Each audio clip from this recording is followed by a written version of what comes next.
Ya, Assalamualaikum warahmatullahi wabarakatuh. Oke, sebelum kita mulai, untuk belajar sore ini, kita berdoa terlebih dahulu. Semoga apa yang kita pelajari bisa dapat diserap dan diingat menetap dan bisa bermanfaat. Oke, berdoa menurut agama dan kepercayaan masing-masing dipersilakan.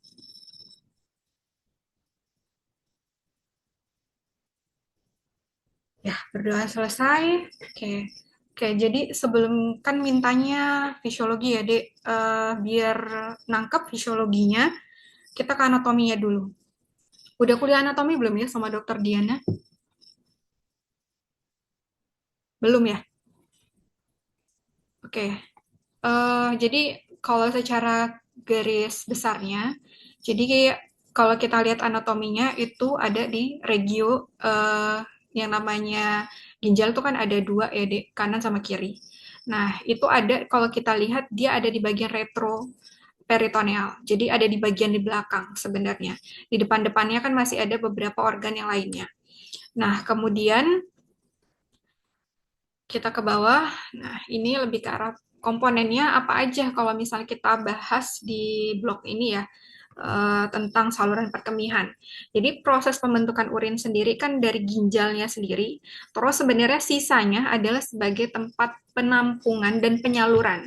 Jadi dari ureter, terus ada vesika urinaria atau blast, terus nanti ke uretra. Nah, itu adalah salurannya, tapi proses pembentukannya lebih ke arah nanti adalah ginjal yang berperan. Nah, ginjal sendiri, kalau kita pelajari, nggak hanya kita lihat secara letak anatomisnya, tetapi juga kita harus paham yang pentingnya adalah unsurnya adalah histologinya. Jadi kalau misalnya dibelah, itu ada bagian-bagiannya. Oke, saya agak besarin dikit ya. Oke. Jadi kalau bagian lapisannya itu ada dua, ya, Dek. Ada yang korteksnya, bagian terluarnya, ada bagian medulanya. Ini penting diketahui kalau karena ini nanti ada nefron kan, ada nefron kortikal, ada nefron yang medula. Karena fungsinya itu berbeda. Kalau yang bagian nefron kortikal itu memang fungsinya secara 80% nefron atau unit fungsional selnya dari si ginjal itu fungsinya sebagai filtrasi. Sedangkan kalau yang bagian nefron medular yang letaknya ada di bagian ya, bagian medula, bagian tengahnya ini, itu lebih ke arah nanti untuk masalah keseimbangan elektrolit, asam basa, kayak gitu ya. Itu perannya lebih banyak ditenggarai oleh si nefron yang jenisnya adalah medular. Kemudian pentingnya lagi biasanya kalau misalnya ospeni, biasanya kalau anatomi itu paling suka biasanya dosen-dosen itu adalah tentang hilum, renal hilum ya. Contohnya pertanyaan misalnya renal hilum itu terdiri dari apa saja. Jadi kalau terdiri apa saja dia ada terdiri dari venanya dari renal, terus ada persarafan juga, kemudian dari arterinya juga itu ya. Nah, bahkan ada beberapa literatur itu yang memasukkan ini kan bagian yang si renal pelvic ini kan ada di tengah-tengah ya. Nah, itu termasuk bagian dari renal hilum. Tapi nanti tergantung sama dokter Diana pakai mazhabnya yang mana ya. Kemudian setelah nanti misalnya kita ngomongin aliran darah ya, nanti aliran darah kan masuknya dari eh, arteri renalisnya dulu. Nah, setelah masuk, nanti ada beberapa kaskadenya dari beberapa pembuluh darahnya. Nanti kayaknya di bawah kita akan lebih jelas lagi. Yang penting lagi adalah kalau dari gambar ini secara anatomi dan histologi, kalau ini ada kaliks-kaliksnya, ada kaliks mayor, ada kaliks minornya. Kaliks itu kayak hasilnya, penyalurannya mau menuju ke arah si ureternya. Nah, satu kaliks, setiap kaliks ini itu punya piramidal. Jadi bentukan yang kayak segitiga ini disebut sebagai piramidal. Kemudian, nah ini yang bagian piramidal ini, bagian yang ya tengah-tengah ini kalau lapisan yang kita ngomongin adalah lapisannya bagian medula. Jadi bagian piramidal ini nanti akan cenderung untuk bagian yang konsentrasi untuk elektrolitnya tadi. Ini kira-kira si H2O-nya akan lebih banyak, airnya akan lebih banyak diserap, direabsorpsi lagi, atau banyak yang diekskresikan. Atau ini natriumnya butuh untuk direabsorpsi oleh tubuh atau lebih banyak dikeluarkan gitu. Atau kalium atau fosfat atau bahkan kayak masalah nanti asam basa dari tubuh kita itu juga diatur bagian lapisan yang medularnya ini. Oke, nah satu hal yang penting juga secara klinis, nanti teman-teman kalau misalnya belajar trauma, trauma itu kan ada ya trauma bagian renal. Nah, nanti ada derajatnya, salah satunya yang penting adalah bagian kapsular. Kapsular, jadi kalau misalnya kita bayangin, coba ya teman-teman nanti beli es kacang merah. Nah, nanti dikupas tuh ya, dilihat kacangnya itu ada kan lapisan paling luar ya, hampir mirip ya sama kayak ginjal. Jadi ada lapisan terluarnya, ya itu kapsula. Jadi ini kapsula ini berfungsi untuk melindungi kalau misalnya ada kayak misalnya nggak sengaja tabrakan ya, ada trauma tumpul gitu ya. Kan itu kan ada di retro ya, bisa jadi kan misalnya tabrak dari belakang. Nah, itu ada traumanya. Nah, derajat-derajat itu bisa di awalnya pertama kalau misalnya kapsulanya cuma jejas doang nih gitu, itu bisa masuk ke derajat satu. Mungkin nanti nextnya lebih tepatnya lagi nanti mungkin uh, bagian trauma ya. Nah, nanti bisa dilihat seberapa persennya persentase dari medulanya itu nanti mungkin terjadi kerusakan. Bagian korteksnya berapa persen. Nah, itu untuk melihat derajat dari kerusakan ginjalnya. Kemudian, next kita itu yang pentingnya. Terus, nah sekarang kita ke vaskularisasinya. Tadi sempat disinggung juga. Jadi intinya kan kalau misalnya kita ngomongin proses pembentukan urin kan pastinya filtrasi ya. Filtrasi itu terjadi di bagian mana? Di bagian glomerulusnya. Glomerulus ini bayangkan adalah pembuluh darah, tapi kayak dia tuh membentuk kayak bola-bola gitu. Nah, di bagian sebelah sini. Nah, awal mula kita lihat dari sini ya. Awal mula tadi, kalau yang tadi terlalu apa gambaran besarnya, awalnya adalah masuk dulu darah dari seluruh tubuh ya. Nah, untuk masuk ke bagian ginjal itu eh, divaskularisasi sama arteri renalis. Setelah masuk ke bagian arteri renalis, nanti masuk ke bagian segmen. Karena ini kan ada bersegmen-segmen ya. Ada yang segmen atas, bawah, tengah, medula, nah gitu ya. Nah itu nanti setelah masuk segmental, nanti interlobular. Karena ini berlobus, nah per bagian si piramidalnya tadi, terus nanti lebih kecil lagi ya, lebih kecil lagi nanti arteri arcuata. Terus nanti setelah itu nanti lebih kecil lagi karena dia bagian kortikal ini, maka nanti yang arcuata ini bisa ke bagian arteri kortikal yang radiated. Nah, nah baru kalau kita kecilin lagi nih ya untuk satu unit fungsional. Jadi ini teman-teman, ini nih sebenarnya gambaran satu nefron. Jadi satu sel. Satu selnya ginjal tuh kayak gini. Jadi ini akan banyak sekali yang seperti ini yang ada di ginjal kita. Nah, dari satu nefron tadi itu ada aliran darah arteriol, arteriol ya, ingat arteriol aferen. Nah, ini masuknya. Kalau keluarnya namanya arteriol eferen. Setelah masuk, nanti di sini ada glomerulus. Glomerulus itu kenapa dia jadi tempatnya filtrasi? Karena dia beda. Dia pembuluh darah. Tapi dia beda secara strukturalnya, ada khasnya. Nanti kita bahas. Ada khasnya kenapa dia bisa jadi tempat filtrasinya. Dibandingin sama kenapa yang di sini nggak bisa difiltrasi juga gitu ya di bagian arteriol aferennya atau efrennya. Karena beda susunan lapisan histologinya. Nah, kemudian jadi darah nih 100% ya. Nanti sekitar 99% ya, itu nanti bahkan itu nanti bisa balik lagi atau keluar lagi ya. Ini kan masuk terus habis itu keluar lewat arterial eferen itu 99%. Nah, terus yang 1%-nya nanti bakalan difiltrasi. Masuklah nanti ke rongga-rongga saringan. Bayangkan kayak misalnya pernah lihat saringan teh atau saringan apa namanya santan, itu kan bolong-bolong ya. Nah, bayangkan seperti itu. Nah, pembuluh darahnya atau dindingnya itu ada bolong-bolongnya atau fenestrasi nanti. Nanti saya kasih lihat kayaknya ada ya di bawah. Terus abis itu Vaskularisasinya kemana lagi? Andaikan tadi nggak satu yang 99% tadi, 99% tadi itu nanti akan diteruskan ke peritubular kapiler. Jadi kapiler yang ada di pinggir-pinggirnya dari tubulus-tubulusnya. Nah, nanti beda lagi, ada namanya istilah khusus. Jadi kalau misalnya di kortikal, kortikal itu nefron kortikal ya, yang ada di bagian atas-atas ini yang memang fungsinya sebagai filtrasi, dia disebut sebagai peritubular kapiler. Tapi kalau nanti dia bagiannya di bagian medula ya, nefron medular, namanya ada khasnya adalah vasa recta.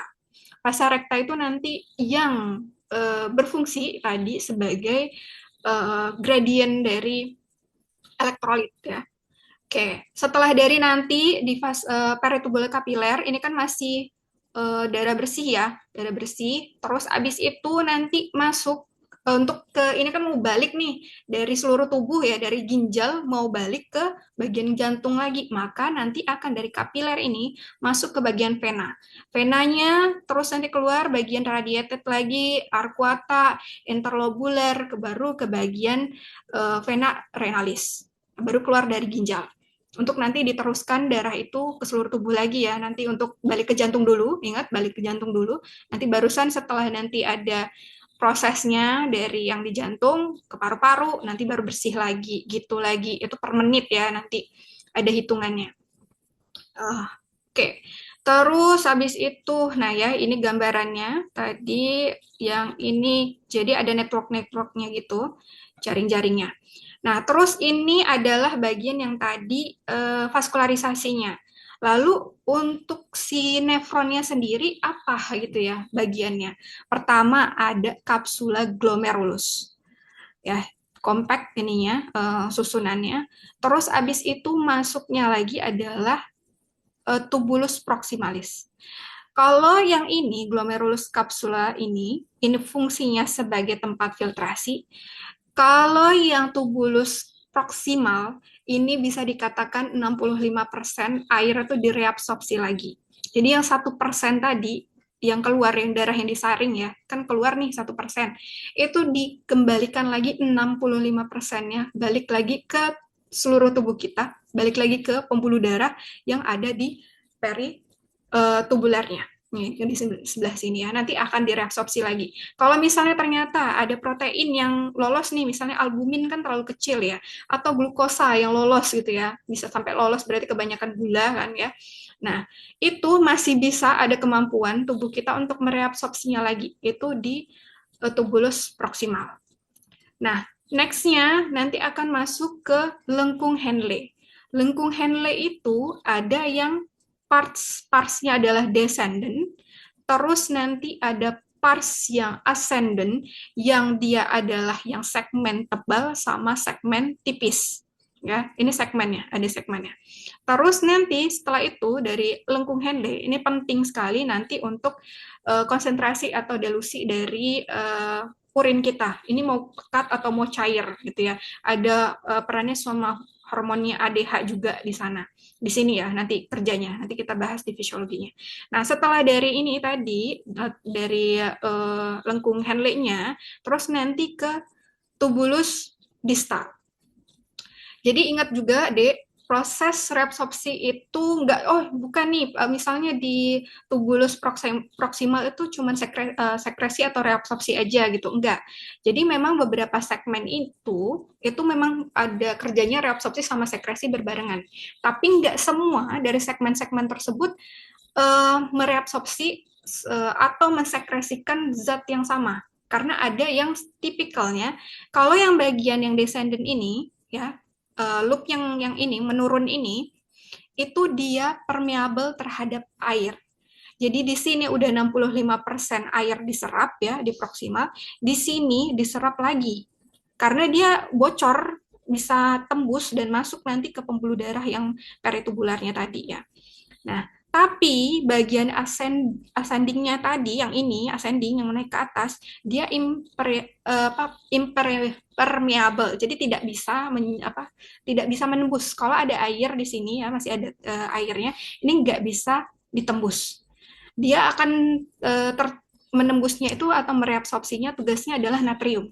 Jadi kalau di sini masih ada natrium banyak, ini nanti akan direabsorpsi, terus masuk lagi ke bagian peritubularnya.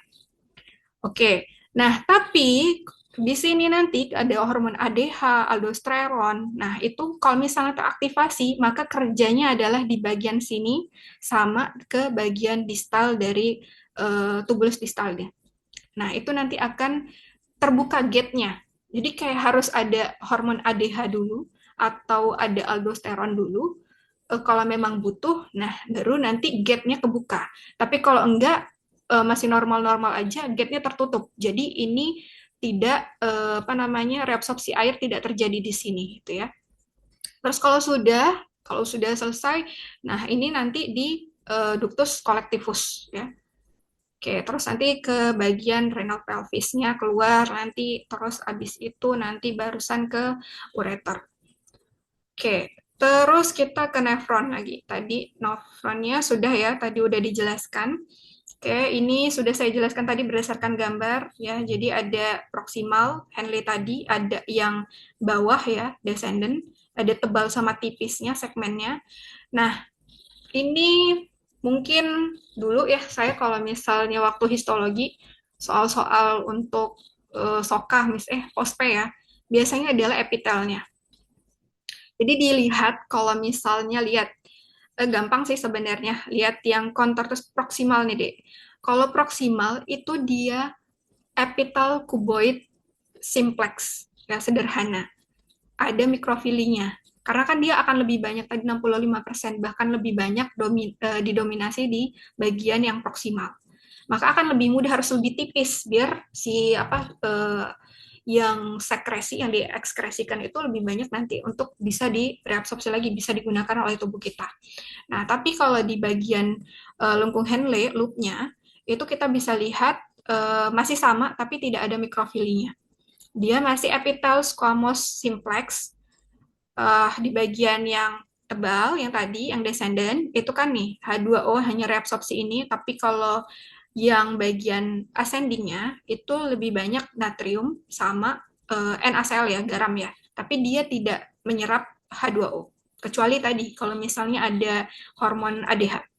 Kemudian nanti ke tubulus distalnya, bagian distal ini masih sama juga tanpa mikrofili.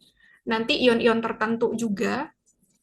Kemudian, nah bisa dilihat ini ya.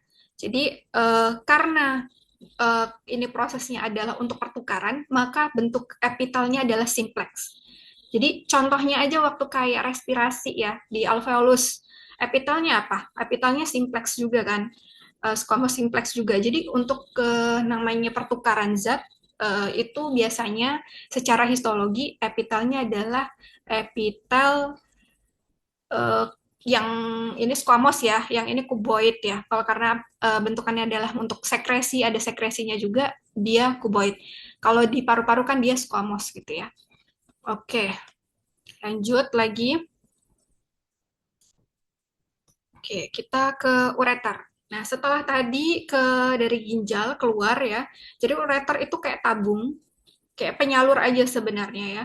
Jadi panjang sekitar 30 sampai 35. Dia masih ototnya otot polos ya, Dek.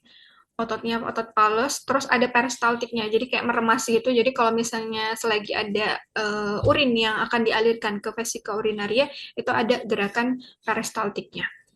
Terus mukosanya itu dia di sini epitel transisional. Beda ya, sudah beda. Yang tadi terakhir ini adalah kuboid, masih kuboid ya.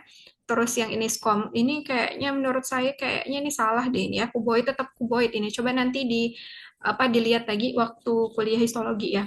Harusnya kuboid juga ya. Kuboid juga. Terus abis itu nanti masuk ke yang ureter, dia sudah transisional. Artinya dia bertransisi nih dari yang kuboid mau ke bagian yang biasanya adalah simplex. Kalau yang udah mau keluar-keluar dari tubuh kita ya, permukaan misalnya kayak uretra, itu biasanya dia adalah bentukannya squamous. Oke, lanjut. Terus abis itu kita ke bagian kantung kemih, vesika urinaria, blast atau apalagi ya istilahnya. Biasanya itu ya blast ya. Nah, khasnya dia adalah ototnya otot polos, otot destrusor, sorry, destrusor ya di sini ya. Jadi waktu ketika ada regangan, kalau misalnya urin terbentuk, oh udah nih udah berapa mili nih gitu ya, nanti akan ada regangan, reseptor regangan di situ yang menstimulasi ke otak kita, oh saya pengen berkemih nih gitu ya. Nah itu pentingnya dari otot destrusor. Nah yang penting lagi biasanya kalau di anatomi mungkin bisa jadi soal adalah karena bentuknya.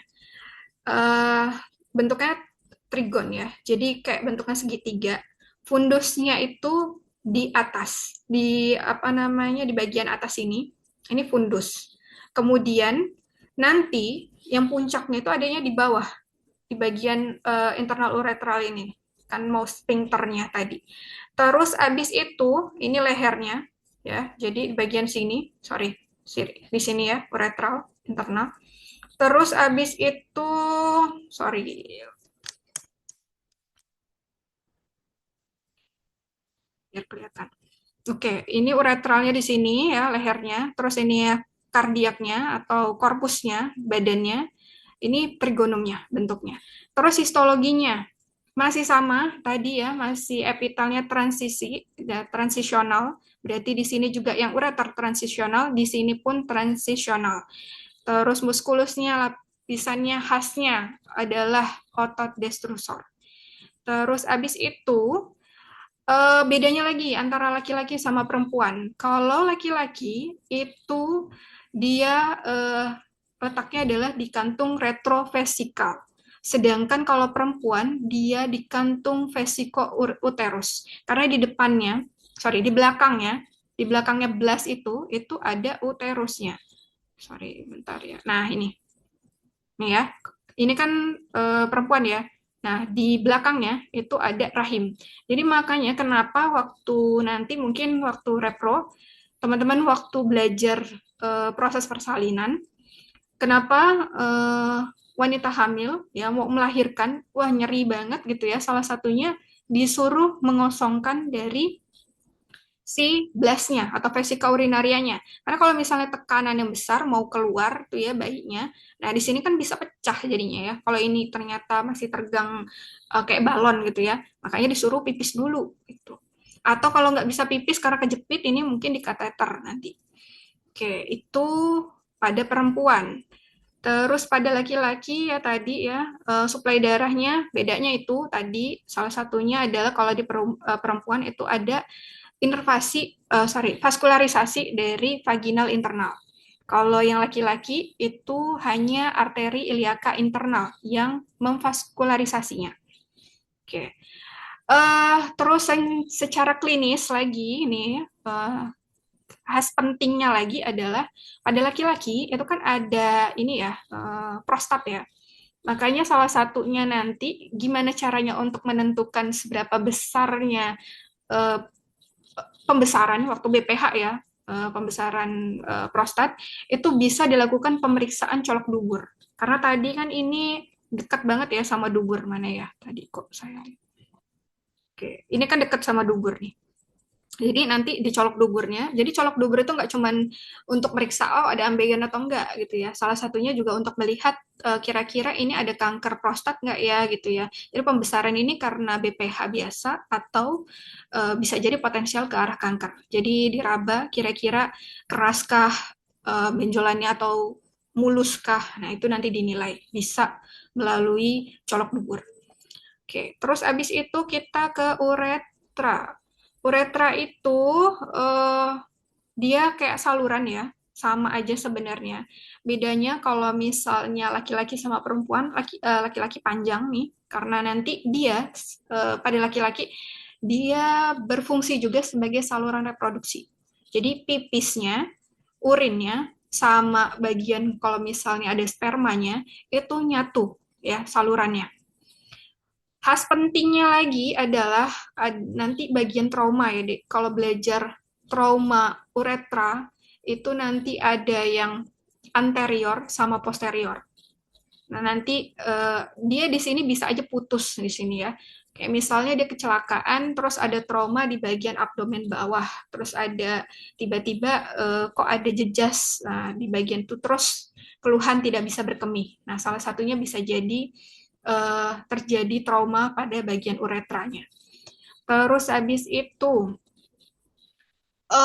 uretra itu punya sphincternya ya, sphincter internal sama eksternal. Jadi kalau internal itu secara involunter, nggak disadari. Kalau eksternal itu disadari. Jadi masih bisa ngempit. Oh, ini udah pengen nih, udah ada rangsangan, tapi masih bisa dikempit sampai sampai WC. Tapi kalau misalnya blastnya ternyata sudah penuh sekali ya, tegangannya udah ya ditahan udah sampai berjam-jam, minumnya banyak juga, ya sudah bisa aja sih kekuatan dari uretral eksternal ini nggak kuat untuk menahannya sehingga bisa ngompol. Atau pada ibu hamil misalnya, atau orang-orang obesitas. Kenapa ya ketika ketawa nih ya, misalnya kayak pelawak nunung tuh, lagi ketawa gitu ya, tiba-tiba pipis kan dia gitu ya karena dia nggak bisa nahannya karena dia obesitas kan. Nah karena bagian itu jadi kayak proses berkemih itu salah satunya juga diperbantukan sama kekuatan otot dari panggul. Nah pada saat ibu hamil atau orang obesitas itu kan banyak tekanan yang bagian intraabdomen kan sehingga itu membuat si apa ya kekuatan dari sphincter eksternal itu bisa jadi tidak sekuat dengan perbandingan dengan tekanan abdomennya. Oke, ingat laki-laki lebih panjang sehingga perempuan itu potensial terjadinya ISK itu lebih tinggi ya pada perempuan. Karena perempuan cuma 2 sampai 3.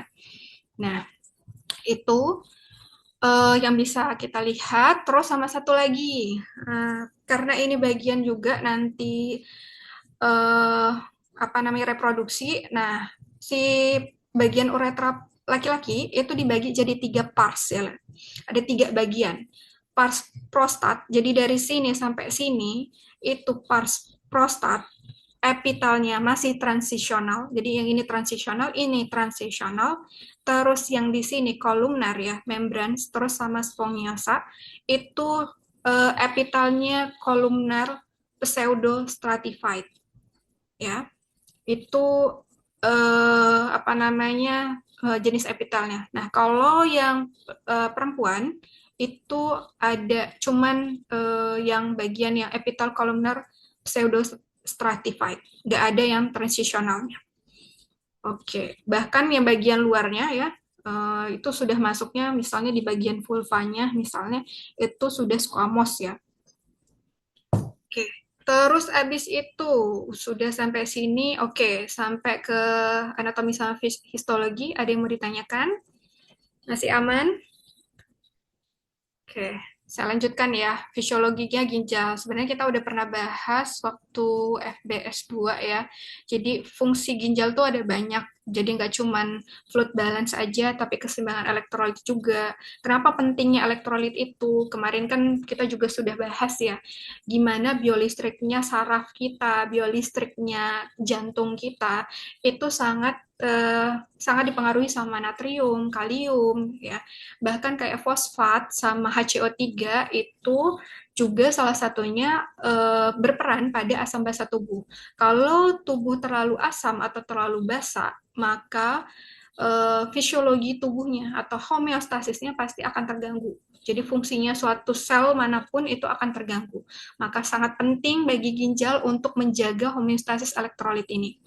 Kemudian pembuangan limbah. Jadi memfiltrasi ini, jadi 1% itu dengan harapan adalah benar-benar adalah sampah yang harus dibuang. Jadi urea, kreatinin sebagai produk sisa dari metabolisme tubuh kita, khususnya adalah sel ya. Kayak kreatinin itu kan dari produk protein misalnya kan, atau urobilin sama bilirubin itu kan dari detoksifikasi yang ada dari hepar juga ya. Itu harus dibuang. Kalau misalnya ada di dalam tubuh kita ya pasti sudah patologis jadinya. Terus homeostasis asam basa tadi ya, nanti kita bahas lagi. Terus reabsorpsi ekskresi, kalau misalnya di memang tubuh lagi kebutuh nih ya, misalnya tensinya lagi ngedrop, lagi dehidrasi ya, volume apa namanya cairan tubuhnya masih rendah, maka natrium akan banyak sekali untuk direabsorpsi sama ginjal kita. Karena natrium itu kan mengikat air. Ya, jadi kalau misalnya banyak natrium yang ditahan nih di tubuh kita direabsorpsi juga, berarti air juga akan lebih banyak tertahan di dalam tubuh kita untuk menjaga tensi kita secara fisiologinya biar tetap bisa bertahan ya. Terus pengaturan tekanan darah nanti kalau rendah, nanti yang kalau misalnya tinggi juga nanti akan ada regulasinya. Terus selain itu ada juga dia berperan pada hematopoiesis karena dia menghasilkan hormon eritropoietin. Makanya nanti ketika teman-teman belajar nanti pas bahasannya adalah gagal ginjal gitu ya, terutama pada orang-orang yang sudah melakukan hemodialisis, seringkali spesialis penyakit dalam itu meresepkan eritropoietin, hormonnya ya jadi eksternal karena si ginjalnya kan udah rusak ya, otomatis untuk produksi eritropoietinnya ini juga akan mengalami penurunan. Nah, kemudian juga aktivasi vitamin D. Ini sudah kita bahas ya. Oke, kita nggak fokus di situ. Terus abis itu kita ke hormon-hormonnya. Ada renin, itu dari juxtaglomerular apparatus. Terus abis itu angiotensin 2, itu nanti, setelah nanti, saya ulang lagi ya, mungkin teman-teman ada yang lupa. Jadi renin itu kan dihasilkan dari renal kita, dari juxtaglomerular ini. Kemudian nanti renin itu nanti lewat nih ke hepar kan seluruh tubuh kita kan. Dia beregulasi bersirkulasi di seluruh tubuh kita ketemu nih sama angiotensinogen yang dihasilkan oleh hepar kita. Sehingga si angiotensinogen itu nanti akan teraktivasi untuk berubah menjadi angiotensin 1 ya oleh bantuan si renin. Nah, angiotensin 1 ketemu sama ACE yang diproduksi oleh paru, maka terjadi perubahan lah angiotensin 2.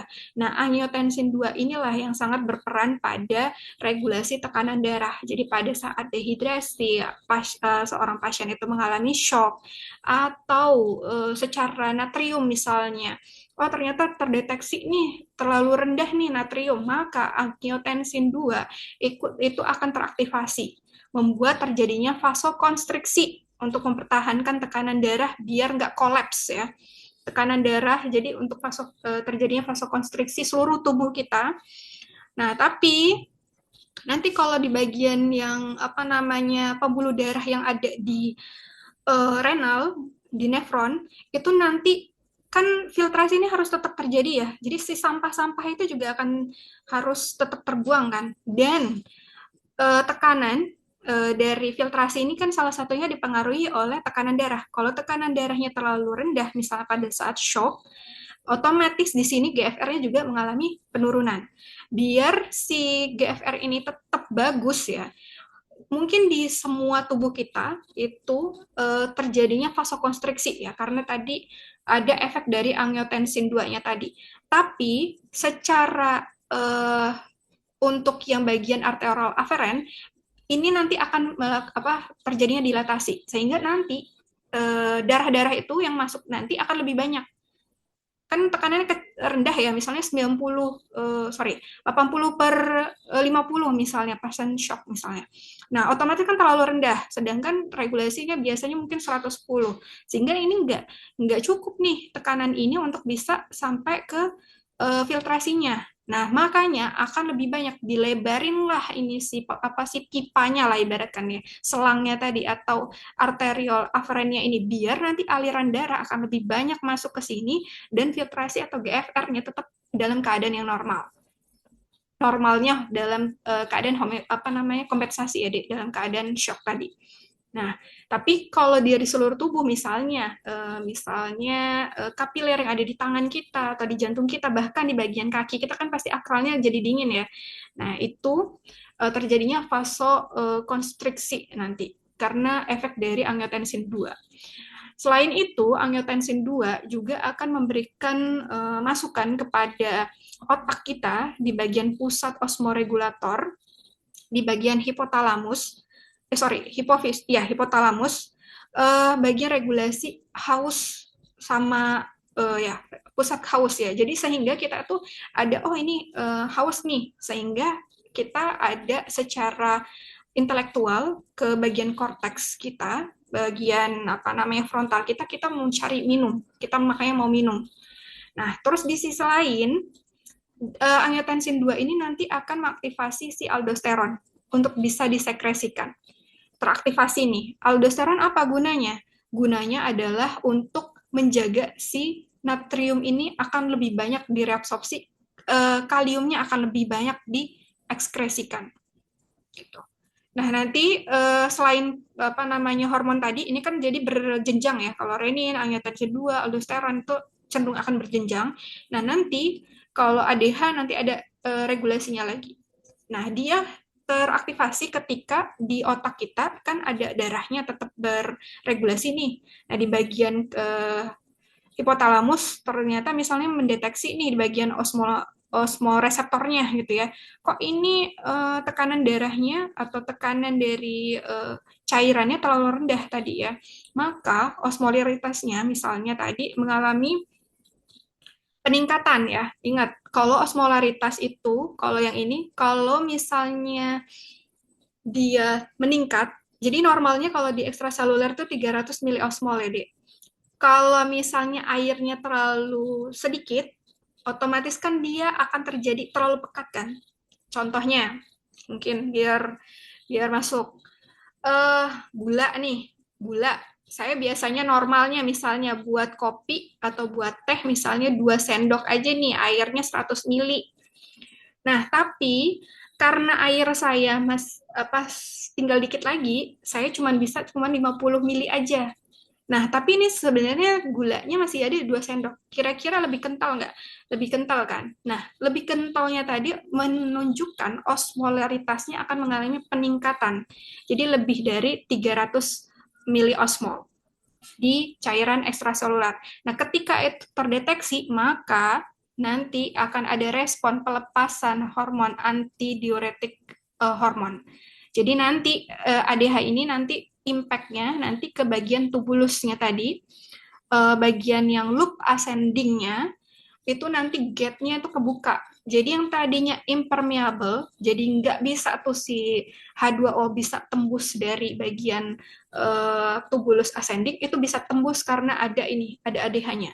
Dan ini terus ke bagian tubulus distal ya, proses yang ini, efeknya. Kemudian nanti lanjut lagi ini ya langkah-langkah filtrasinya. Nah, jadi ini tadi lapisannya dari si glomerulus ya. Ini penting. Jadi kayak tadi saringan saya bilang, ini saringan mana ya yang lebih nih. Oke, ini aja ya. Jadi ini kan kayak gini ya bergerombol gitu, tapi kalau misalnya mungkin diusahakan untuk lurus, bentukannya kayak gini. Jadi ada fenestrasi, jadi ada lubang-lubangnya. Lubang-lubangnya, terus abis itu ada podositnya. Jadi kalau misalnya dari luar, jadi dari membrannya, endoteliumnya itu punya bolong-bolongnya. Fenestrasi ini dia itu terbentuk dari glikoprotein, sehingga dia itu bermuatan negatif. Jadi kalau misalnya ada protein gitu yang memang juga yang lewat nih ya albumin atau apa gitu ya protein yang besar-besar nih gitu ya, itu tidak akan bisa lewat ke bagian masuk ke bagian ini apa namanya kapsula. Kapsulanya itu nggak bakalan bisa karena dia tolak menolak kan secara fisikanya gitu ya. Jadi nanti dia ya udah mental aja langsung lagi balik lagi ke bagian arteriolar efferent kayak misalnya glukosa kah atau protein tadi yang bermuatan negatif ya. Atau karena ini bentukannya kecil-kecil fenestrasinya tadi, jadi yang molekul-molekul besar kayak sel darah atau sel-sel yang lainnya itu yang ada di apa namanya darah kita itu tidak akan bisa menembus ke bagian apa namanya kapsula ini gitu loh. Nah, jadi kalau andaikan gitu ya secara pemeriksaan urinalisis itu ditemukan protein atau ada darah atau ada glukosa, maka pertanyaannya adalah berarti bisa jadi ada masalah pada proses di filtrasinya. Berarti glomerulusnya ada masalah gitu ya. Itu cara pikirnya seperti itu. Oke, itu fenestrasinya. Nah, ini dia susunannya peak junction, jadi kaku, jadi rigid ya. Terus habis itu ada podositnya, jadi ini kayak tentakel-tentakelnya gitu ya. Jadi bukan tentakel ya bahasanya, ya kayak jari-jari sebenarnya kayak tentakel gitu, kayak apa namanya, kayak cumi-cumi ya, kayak gini sebenarnya. Oke, itu nanti bisa lewat nih itu beberapa. Nah, ini podosit pun dia muatannya negatif gitu. Jadi yang tadi yang bermuatan negatif juga ion-ionnya kah atau apa itu cenderung tidak bisa atau sulit untuk keluar. Gitu. Oke, setelah dari tadi, jadi yang kemarin juga pernah kita bahas juga waktu FBS 2, masalah tekanannya. Gimana masalah tadi filtrasi? Jadi sekitar 625 mili ya, plasma atau darah kita itu nanti akan masuk setiap menitnya ke dalam glomerulus kita. Kemudian nanti ada sekitar 125 mili itu nanti akan masuk. Ini sekitar 1%-nya. Sedangkan, sorry, 20%-nya ya. Sedangkan sekitar 80%-nya itu nanti akan langsung ke bagian eferen, arteriol. Tuh. Jadi yang ini 20%, 1%-nya itu adalah yang diekskresikan kita, bentuk kita urinnya itu. Urin kita itu. Jadi 20 nanti ada proses reabsorpsinya itu 19%. Nah, 1%-nya itu yang diekspresikan. Oke. Tekanannya ada apa aja? Tekanan pertama adalah blood hydrostatic pressure. Itu besarannya 55. Kan tekanan darahnya 80, misalnya ada 110 mm air raksa, dok, kayak gitu kalau di tensi gitu ya. Tapi kok di sini cuma 55 ya.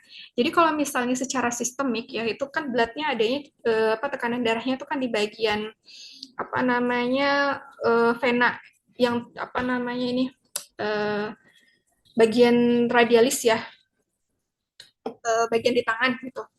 Nah, sedangkan setiap dari organ itu punya tekanannya masing-masing nih terhadap vaskularisasinya. Nah, untuk yang di ginjal itu tekanannya itu adalah 55.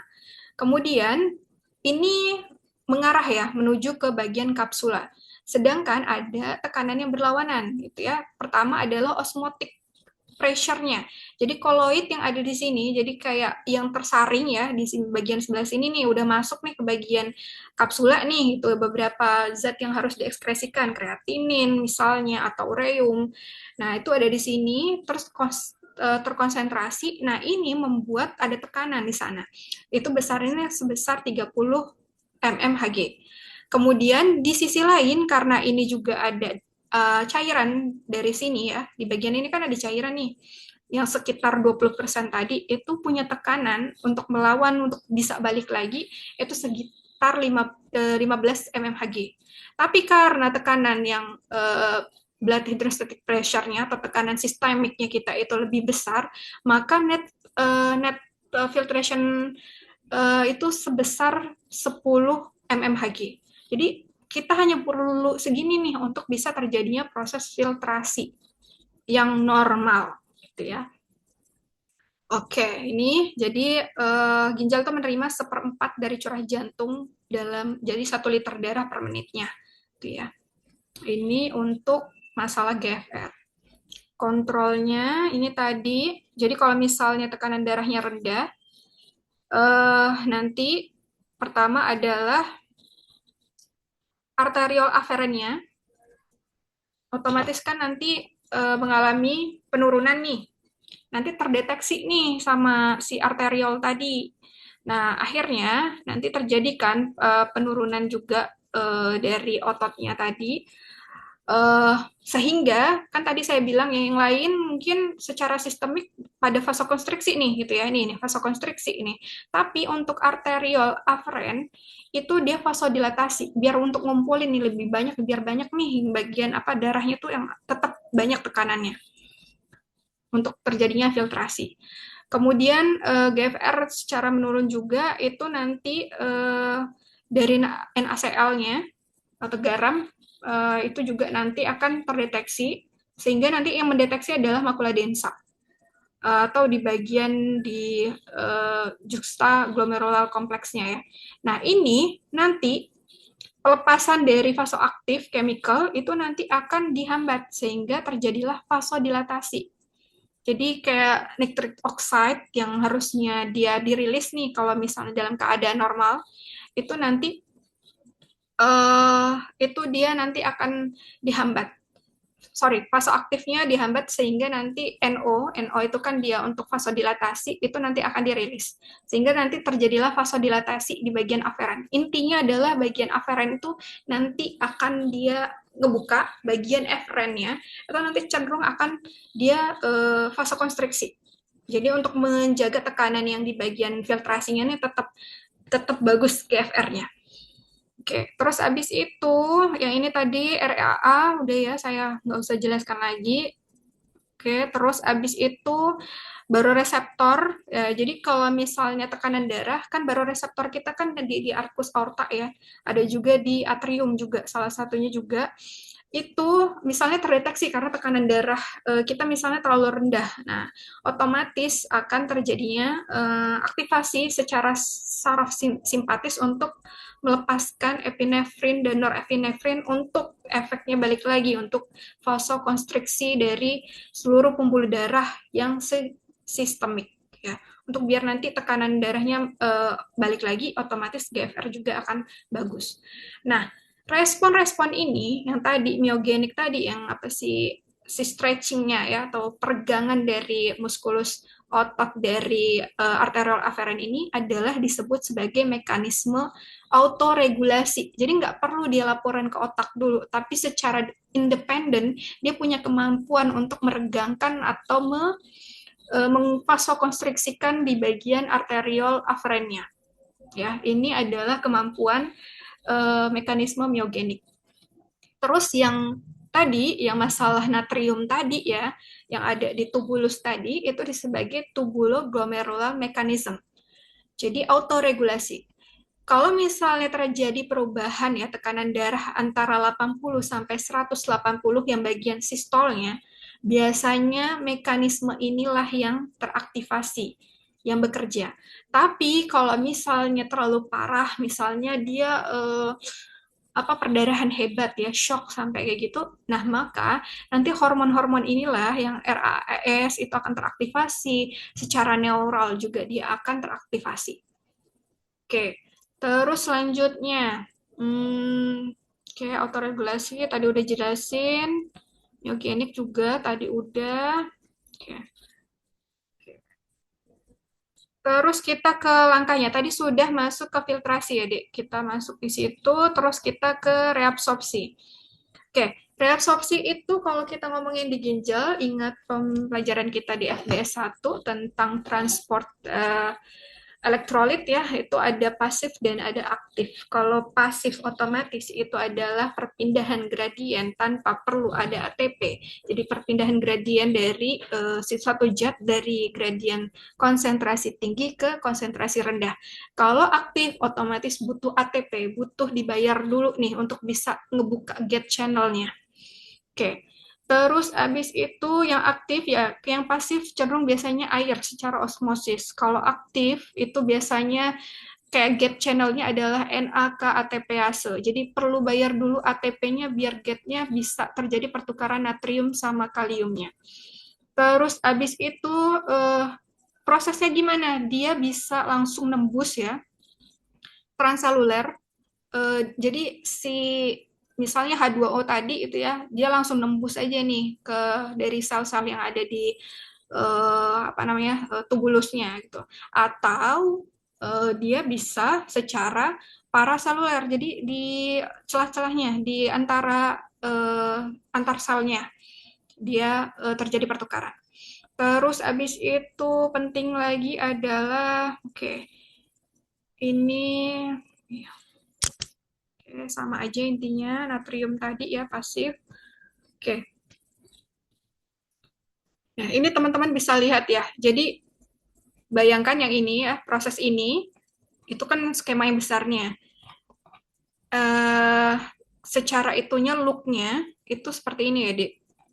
Bentar, saya kadang mungkin ada beberapa yang nggak paham.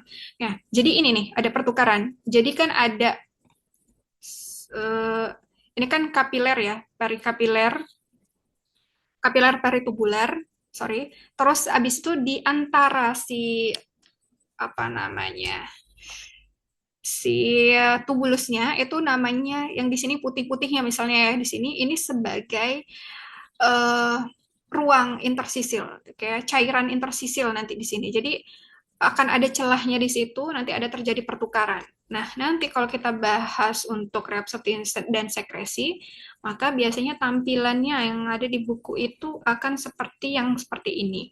Jadi bayangkan tadi ini pembuluh darahnya, ini ruang intersisil ya, terus yang ini adalah si tubulusnya.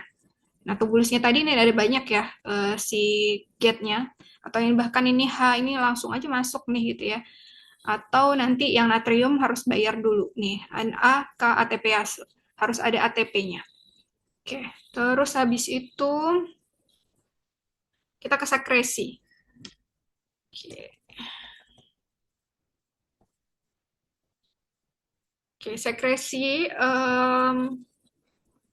ya sekresi itu tetap balik lagi proses reabsorpsi sama sekresi akan lebih banyak itu di bagian tubulus proksimal ya.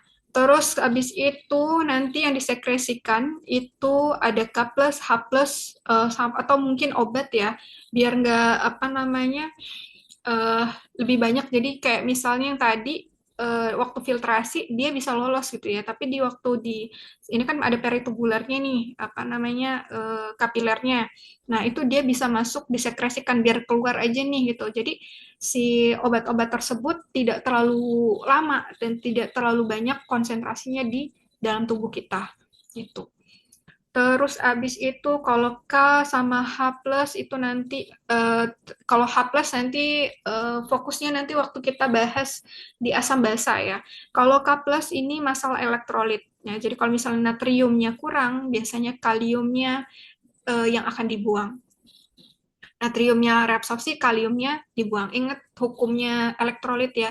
Na sama Cl itu akan banyak di dalam sel, K plus itu akan di luar sel. Kalau misalnya tidak terjadi keseimbangan di antara elektrolit-elektrolit tersebut, akan banyak efeknya. Nanti dibahas di slide agak-agak akhir. Gitu ya. Oke, terus refleks berkemih. Oke, sampai sini ada yang mau ditanyakan dulu, Dek? Soalnya saya mau agak ngebut nih yang di bagian akhir. Oke, Belum proses ada dokter. filtrasi, terus reabsorpsi sama sekresi, ada yang mau ditanyakan? Belum ada dokter. Oke, belum ada ya. Lanjut. Masih Nah, kita belum dokter. agak terabas dikit ya. Nanti kita stop mungkin jam 6 biar bisa sholat. Oke, terus abis itu refleks berkemih. Ini juga udah pernah kita bahas, jadi ada yang disengaja dan tidak. Tadi sudah juga saya udah prosesnya, ada sedikit saya singgung. Oke, jadi lebih ke arah ininya dulu, persarapannya dulu ya. Oke, dia itu eh, pusatnya, laporannya dulu ya, regangan. Jadi saya kasih lihat. Nih. Ini kan keisi ya, Dek. Nanti ada apa namanya keisi lama-kelamaan terus akhirnya teregang kayak balon. Bayangkan kayak balon teregang, makin regang, hasil regangannya tadi itu nanti akan dilaporkan nih. Dilaporkan ke bagian pelvic nerve, terus nanti ke bagian pontin. Nah, ada bagian pontin nanti ke bagian kortikal ya, bagian pusat apa kecerdasan, bagian korteksnya. Untuk nanti tindakannya mau apa nih? Mau dipipisin atau enggak gitu ya. Kalau sedikit-sedikit masih blastnya masih dikit nih gitu ya, itu masih bisa diabaikan. Jadinya sensasinya kadang kita lupa ya, tadi pengen pipis kok udah nggak pengen pipis lagi ya gitu. Tapi seiring bertambahnya apa namanya urin, jumlah urin yang ada di sini otomatis stimulasi itu akan lebih banyak, akan terus ditingkatkan sehingga bahkan di bagian bladder ini, vesika urinaria ini itu ada persarafannya, persarafan simpatisnya. Jadi bisa sampai nyeri, gitu ya. Nah, kalau sedangkan kan kalau misalnya kita ngomongin refleks pada saat berkemih itu kan harus parasimpatis ya, harus tenang kan ya, harus tenang. Itu pada saat memang disekresikannya. Tapi kalau sensasi nyerinya pada blastnya sendiri itu dipersarafi oleh saraf simpatis. Oke, nanti dari pontinnya tadi itu nanti kalau ini ada yang dua nih khasnya ya. Ini mungkin juga bisa nanti entah itu fisiologi atau anatomi yang bisa keluarin soal. eh Kan di uretra itu kan ada sphincter interna sama sphincter eksterna. Sphincter interna itu nanti persarafannya adalah saraf pelvis, sedangkan yang eksterna itu saraf pudendal. Nanti yang pudendal ini dia di sakral S3. Sorry, bentar, saya ingetin dulu. 3 apa berapa ya? Ya, S3. S3 ya. Nanti mungkin dikoreksi lagi waktu saya kuliah ya, Dek. S3 ya. Sakrum 3 ya. Nah, sedangkan yang S1 sama S2-nya itu nanti diteruskan ke pelvic nerve-nya. Jadi ini kan gambarannya spinal cord ya. Nah, spinal cord-nya yang pada diteruskan, ini pelvic nerve-nya ini nanti ke S1 sama S2. Sedangkan yang pudendalnya nerve ini nanti ke S3. Sedangkan tadi yang kalau misalnya simpatis tadi yang hypogastric nerve-nya ini nanti ke lumbal 5 ya untuk yang sensasi rasa nyerinya tadi. Nah, tapi laporan oh ini udah tegang nih apa namanya ini udah perlu pipis nih itu dilaporin ke pontin. Tapi nanti dari pontin ke pusat kecerdasan dan kesadaran ya itu ke korteks nanti barusan dari korteks nanti keputusan kita volunternya mau diregangkan atau enggak sih pudendalnya ini tadi. Nah, jadi ini nanti di apa namanya jadinya dihambat nanti ya yang di sini. Kalau misalnya memang sudah ingin berkemihnya tadi secara sadar, itu nanti akan dihambat si bagian pudendal nerve-nya sehingga nanti si sphincter externusnya, uretral externusnya nanti akan direlaksasikan. Oke, ini ya kayak gini gambarannya ya. Jadi ada sakral S3 ini itu nanti ke bagian sphincter eksterna. Kalau yang dua ini kan nerve-nya dari pelvic ya, tapi ini S1 S2, sakrum 1 sakrum 2 dari spinal cord-nya itu nanti ke yang internanya, sphincter internanya. Oke. Kita lanjut lagi. Peran ginjal. Nah, yang tadi elektrolit. Nah, keseimbangan saya review lagi. Ini teman-teman sebenarnya sudah ya. Blog ini tuh kayaknya harusnya bisa dapat A ya sama dokter Johan. Harusnya, bismillah. Oke. Okay. Kita volume dewasa normal tuh sekitar 40 liter ya. Ekstraseluler, ingat, itu dia besarannya 15 liter. Ingat, intraseluler berarti cairannya ada di dalam sel. Kayak misalnya sitoplasma, kan sitoplasma itu ada cairannya. Nah, berarti sitoplasma cairan yang ada di sitoplasma di seluruh tubuh kita nih, sel-selnya itu ada sekitar 25 liter. Nah, tapi yang di luar dari selnya kita yang tadi kayak interstisil tadi gitu ya, atau misalnya cairan apa lacrimalis gitu. Itu termasuk adalah cairan ekstraseluler yang jumlahnya adalah 15 liter. Nah, nanti yang paling banyak itu adalah cairan interstisil yang di antara sel-sel tadi ya. Itu 12 liter, sedangkan 3 liternya itu ada di plasma, ada pembuluh darah kita. Kemudian intake-nya dari makan, dari minum, lebih banyak ke minum ya, sekitar 1,5 liter. Terus habis itu dari makanan sekitar 750 mili, kemudian dari metabolisme. Jadi tubuh kita metabolisme kayak pernafasan itu kan menghasilkan air ya itu ada sekitar 10%. Kemudian nanti diekskresikannya itu bergantung, balik lagi ingat, bergantung dalam keadaan seperti apa. Kalau misalnya ada pengaruh dari suhu eksternal misalnya, maka ekskresinya akan lebih banyak melalui keringat dan dari paru-paru. Terus sehingga si urin itu kita akan lebih pekat, lebih sedikit. Nah, tapi kalau misalnya lagi musim hujan nih misalnya, kan keringatnya jadi lebih sedikit ya gitu ya. Nah, maka urinnya akan lebih banyak di diekskresikan. Oke, terus abis itu dipicu rasa haus nih tadi yang saya bilang konsentrasi osmolaritas ya. Ingat ekstraseluler itu 300 miliosmol. Nah, otomatis kalau misalnya ada perubahan nih, penurunan volume plasma sebesar 10% atau peningkatan osmolaritas sebesar 1-2% aja, itu sudah terjadi respon ya untuk kita tuh harus cepat-cepat minum nih gitu untuk menyeimbangkan atau mengembalikannya lagi. Atau bahkan responnya lagi adalah mulutnya kering atau matanya jadi cekung atau bagian mata kita ya kalau misalnya kita menilai tanda-tanda dehidrasi misalnya apa namanya air dari air mata jadi kok kayaknya kering gitu.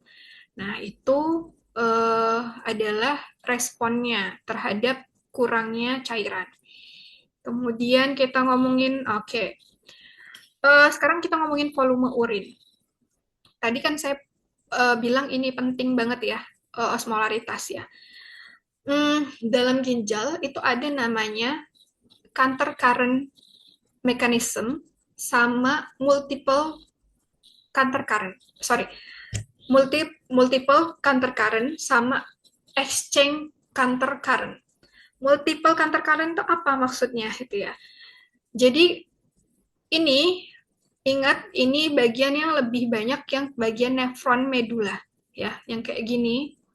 Masalah osmolaritas ini tadi, yang masalah elektrolit ini, kepekatan ini tugasnya adalah di nefron yang medular.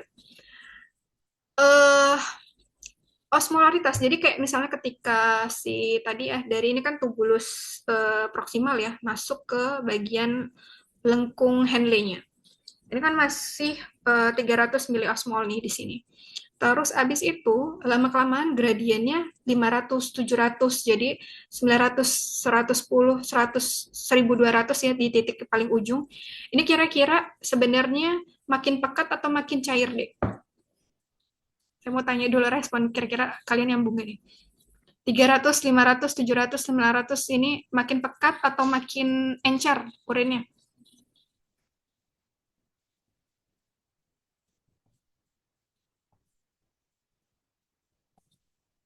Oke, dijawab aja coba. Salah juga nggak apa-apa. Gimana? Makin pekat dekat. Makin pekat. Nah, makin pekat kenapa gitu ya? Makin pekat karena ini tadi yang descendant ingat, yang descendant yang turun ini dia loopnya itu dia permeable terhadap air. Jadi air itu akan lebih banyak direabsorpsi, reabsorpsi, masuk lagi. Urea malah disekresikan, urea disekresikan ya, sekresi. Jadi makin pekat. Jadi kayak ibaratkan air ya, kayak misalnya tadi saya ngomongin air gula sama apa namanya mau ada air gitu ya 50 mili tadi 100 mili. Nah, ini dari 100 mili misalnya air tadi, oke, saya ambil perlahan-lahan. Oke, 90 saya ambil airnya. Lama-kelamaan jadinya si airnya tadi yang di bagian yang gulanya tadi, terlarutnya tadi, itu akan lebih pekat. Ditambah lagi nih, tambahin urea juga. Makin lama makin pekat. Nah, makanya inilah yang membuat gradien perbedaan nih. Berarti adalah multiple exchange. Jadi yang terjadinya di bagian unsalub ya. Di loopnya ini itu terjadi yang multiple. Tapi kalau misalnya yang terjadi di fasa rekta, ini kayaknya di sini tuh nggak punya gambarnya ya. Kalau yang di fasa rekta itu namanya exchange. Jadi counter current exchange. Jadi ada pertukaran antara yang tadi apa namanya gradiennya di fasa rekta. Jadi kan nanti kalau yang ini turun ya, alirannya turun, nanti ada apa namanya yang peritubularnya atau fasa rektanya tadi itu nanti alirannya akan naik ke atas. Jadi kebalikannya. Nah, itu nanti gradiennya juga ikutan seperti ini ya. Ada perbedaan gradiennya. Oke. Terus abis itu em, ini ya. Jadi intinya yang ini menghemat menghemat raca air. Oke, jadi yang ini bergantung tadi sama keadaannya. Kalau misalnya kayak oke dia habis minumnya banyak banget gitu ya, otomatis ini akan lebih banyak apa namanya, walaupun tadi proses di sini akan direabsorpsi, tapi kan karena kelebihan ya lebih banyak lagi, akan lebih banyak si ADH-nya pun nggak akan diaktifasi gitu ya, karena nggak butuh gitu ya, lebih banyak dikeluarkan. Jadi sehingga airnya akan lebih encer nanti. Oke, nanti kita lihat di bagian akhirnya. Ini cuman kita ngomongin kalau misalnya mau memahami antara counter current multiple sama counter current yang exchange ya. Kemudian ini saya tadi sudah sempat jelaskan yang loopnya tadi ya. Oke, tadi naiknya tadi natriumnya di mana tadi ya. Oke, oke ini udah. Terus kita ke sini. ADH juga tadi sebenarnya udah ya. Nah, ADH tadi deh gini, ini coba ini lebih realnya tadi yang saya bilang. Nih, kalau keadaan nggak butuh nih ya ADH, ya kayak misalnya normal-normal aja nih gitu. Nah, yang bagian descendant itu H2O-nya akan lebih banyak nih. Nah, terus nanti di bagian yang ascending-nya itu nggak ada nih H2O yang direabsorpsi, impermeable. Jadi cuma garam aja Na sama Cl aja nih yang direabsorpsi lagi nih. Ya udah berarti ini akan lebih cair lagi kan, yang tadinya di sini pekat karena airnya apa namanya tetap di sini, tapi natriumnya diambilin nih. Eh, yang terlarutnya diambil-ambilin lagi, direabsorpsi lagi, maka nanti dia akan balik lagi. Yang tadinya 300 miliosmol di sini 1.200, maka ketika dia naik lagi ke bagian ductus di bagian distal itu nanti 300 miliosmol lagi. Nah, inilah yang namanya multiple tadi ya, gradiennya tadi multiple exchange-nya.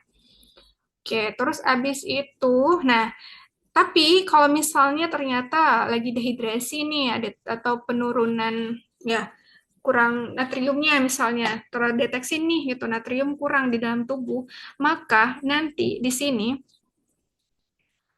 terbuka nih gate-gate-nya dari si H2O. Sehingga yang tadinya H2O kan cuma direabsorpsi di bagian yang descendant ya. Nah, ini di bagian distal sama kolektifus, bahkan yang bagian sini juga itu nanti akan terbuka gate-nya sehingga H2O itu nanti akan lebih banyak juga direabsorpsi.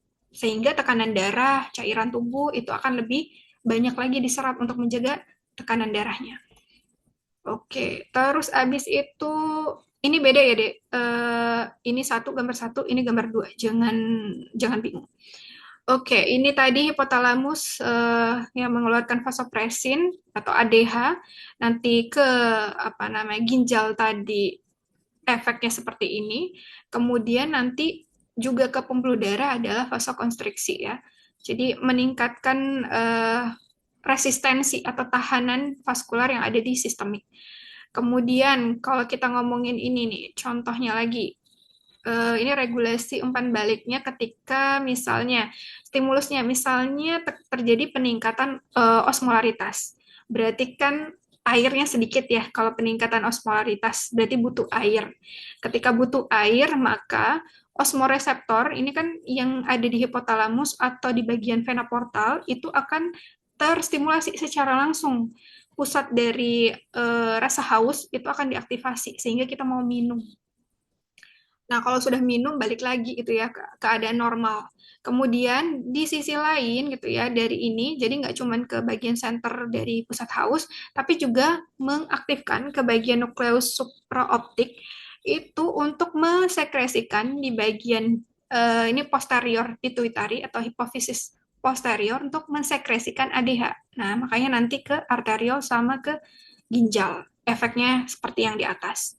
Nah, terus maksudnya apa nih alkohol ya? Jadi alkohol itu kadang membuat otak kita itu tidak apa ya, tidak bisa merespon terhadap keadaan yang ini nih gitu. Jadi ini menghambat. Nah, terus nanti kalau misalnya ini sudah membaik, nanti akan negatif feedback. Kemudian setelah ini kan kalau yang stimulusnya adalah osmotik. Nah, ADH yang tadi selain cairan, kalau misalnya ternyata ada stres atau hipoglikemia atau arterial pressure kayak misalnya shock tadi gitu ya, kan shock butuh tekanan ya untuk mempertahankan resistensi perifer, maka juga salah satunya ADH akan dilepaskan sehingga nanti di jantung juga nanti akan teraktivasi, tapi melewati nanti di bagian para ventricular nucleusnya. Oke, ini, aduh, 17. Oke, baru 17. Udah nggak nih sampai 21 ya. Ntar. Oke, sekarang kita ke aldosteron. Aldosteron itu dia fungsinya untuk regulasi natrium sama kalium. Ingat kalau pokoknya kalau NaCl itu dia ikatan sama air. Jadi kalau misal lagi butuh natrium, otomatis cairan dalam tubuh kita lagi rendah, berarti otomatis tekanan darah juga akan lebih rendah. Nah, kalau misalnya eh, ini kan tadi salah satunya teraktivasi ketika dia memang teraktivasi karena angiotensin 2. Kalau angiotensin 2 itu tidak ada, maka aldosteron itu cenderung tidak teraktivasi ya. Oke, lanjut. Nah, oh ya, aldosteron itu nanti kerjanya di apa namanya ginjal itu ada namanya sel apikal. Sorry, sel prinsipal. Nah, ini bagian apikal sama basalnya ya. Jadi nanti dia akan membuat kayak ibaratkan kayak apa namanya pintu namanya ENaC, jadi natrium channel itu bisa terbuka gitu karena adanya aldosteron ini sehingga nanti akan mudah terjadinya pertukaran antara natrium sama kalium. Oke, terus abis itu kita ke ini aldosteron juga ya sama ya. Jadi intinya kalium sama natrium selalu bertolak belakang. Kalau natriumnya apa namanya teraktivasi, aldosteron berarti butuh natrium. Nah, kaliumnya banyak yang diekskresikan, dibuang melalui urin. Natriumnya banyak direabsorpsi. Oke, ini kayaknya sebenarnya teman-teman adalah nge-review dari kuliah yang sebelumnya. Itu di FBS 2 dan 1. Oke, ANP. Nah, jadi kalau misalnya tekanan darah terlalu rendah, sorry, tinggi ya, ketika tekanan darah terlalu tinggi, ini kan adanya di jantung ya. Saya ke sini aja deh, jantung. Ini kan misalnya tegang, otomatis nanti akan ada pelepasan ANP yang memang juga disekresikan oleh dinding-dinding atrium kita. Kemudian nanti targetnya adalah pertama adalah ke ginjal, di mana nanti renin untuk mengaktifasi si renin itu untuk di stop nih apa namanya fungsinya. Jadi berlawanan ya antara renin sama ANP sama angiotensin tadi itu fungsinya berlawanan kerjanya. Ini kalau misalnya terjadi peningkatan tekanan darah, maka si renin akan di stop. Nggak boleh rilis angiotensinogen 2 juga akan di stop. Sehingga kan ini kan efeknya vasokonstriksi. Karena ini di stop, maka terjadilah vasodilatasi dari pembuluh darah sistemik kita. Kemudian ke bagian hipotalamusnya di posterior, nanti ADH itu nanti eh, terjadi penurunan. Jadi akan lebih banyak, tadi kan ADH anti diuretik hormon, berarti kan anti pipis. Nah ini disuruh pipis banyak-banyak, karena ADH-nya dihambat, tidak ada. Berarti nanti yang di bagian yang tubulus, eh, sorry, distal sama yang kolektifus yang tadi ya, ada gate-nya tadi, itu nggak ada, ditutup. Ya nggak boleh, harus keluar banyak, keluar yang nggak boleh direabsorpsi lagi untuk mengembalikan tekanan darahnya. Terus aldosteron juga dihambat. Pokoknya kebalikan sama keterangan yang saya jelaskan tadi. Terus abis itu kita ke, waduh, bentar lagi, sudah jam 6, belum sholat. Oke, sampai sini deh, ada yang mau ditanyakan? Ada yang masih bingung? Belum, dokter. Jelas atau mumet? Oke, ini ada gimana? Alia gimana? Aman? Masih mencoba memahami dulu, dokter. Enggak, dok. Oke, yang penting tahu dulu sih apa namanya fungsi hormonalnya tadi ya, beberapa hormon yang bekerja pada ginjal. Sama yang keseimbangan elektrolit hampir sama ya, Dek. Cuman ini aja sih yang penting juga nih. Teman-teman harus tahu kalau misalnya nih, kenapa sih natrium itu perlu dipertahankan? Karena kan kalau kita ngomongin jantung sama saraf, ingat elektrolitnya itu ya, grafiknya. biolistriknya itu perlu natrium, kalium, kalsium. Nah, terus magnesium juga penting pada pelepasan asetilkolin ya. Terus nanti kalau misalnya fosfat itu untuk pembentukan tulang, dan ini fosfat juga kalau kita ngomongin buffer ya, asam basanya tubuh, dia penting banget juga. Kemudian habis itu ini sama ya. Oke. Ini pun sama aldosteron juga ya. Jadi intinya itu aldosteron itu adalah untuk menahan si natrium itu untuk tetap ada di dalam tubuh kita. Jadi direabsorpsi lebih banyak. Kalau natrium, dihafalin satu aja deh. Pokoknya aldosteron itu reabsorpsi fungsinya reabsorpsi natrium. Kalau ada pertanyaan nanti hubungannya sama kalium, berarti kalau natrium direabsorpsi berarti K+ itu banyak diekskresikan ke urin kita. Oke, gitu. Oke. Ini sama ya, tadi juga pun sudah dijelaskan.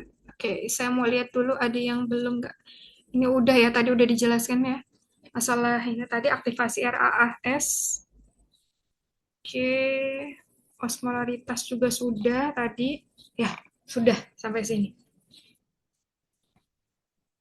Oke, yakin tidak ada pertanyaan? Kalau tidak ada, saya coba akhiri, boleh?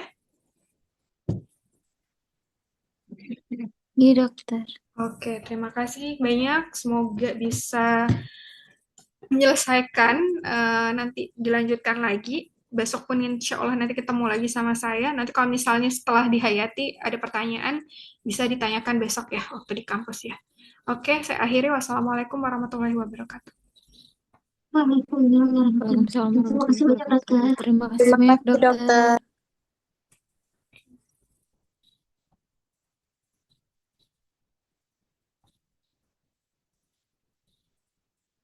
Izin live nih, dokter. Jadi,